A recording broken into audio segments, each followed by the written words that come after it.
Particular గా నిజంగా sound తో హీల్ చేయొచ్చు అంటారు అన్ని ప్రాబ్లమ్స్? చేయొచ్చు. అంటే ఎలా చేస్తారు మీరు?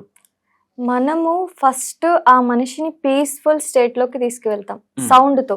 అంటే ఇది డైరెక్ట్ గా బ్రెయిన్ మీద ఎఫెక్ట్ అవుతుంది అనమాట, బ్రెయిన్ మీద చూపిస్తుంది. ఈ వేవ్స్ అనేవి, ఈ తరంగాలు బ్రెయిన్ వేవ్స్ మీద పనిచేస్తాయి.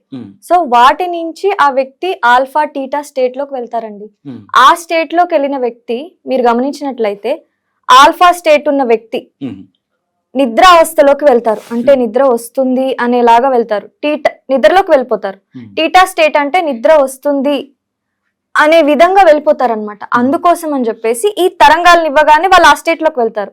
సబ్ కాన్షియస్ మైండ్ రీప్రోగ్రామ్ అయ్యేది, బాగా పనిచేసేది కాన్షియస్ మైండ్ నిద్రపోయినప్పుడే. సో ఈ బ్రెయిన్ వేవ్స్ కి ఈ టీటా ఆల్ఫా స్టేట్స్ కి వెళ్ళింది ఈ యొక్క సౌండ్ వల్ల.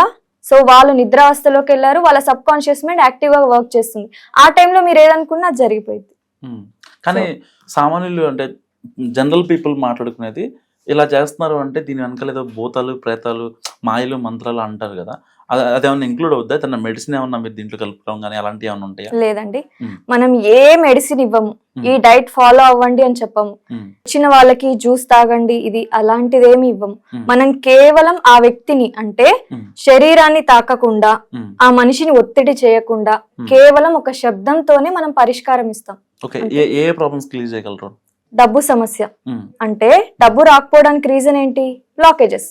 మనలో బ్లాకేజెస్ ఉంటాయి. అసలు బ్లాకేజెస్ ఎక్కడ స్టార్ట్ అయ్యాయి క్లియర్ గా చెప్తాను.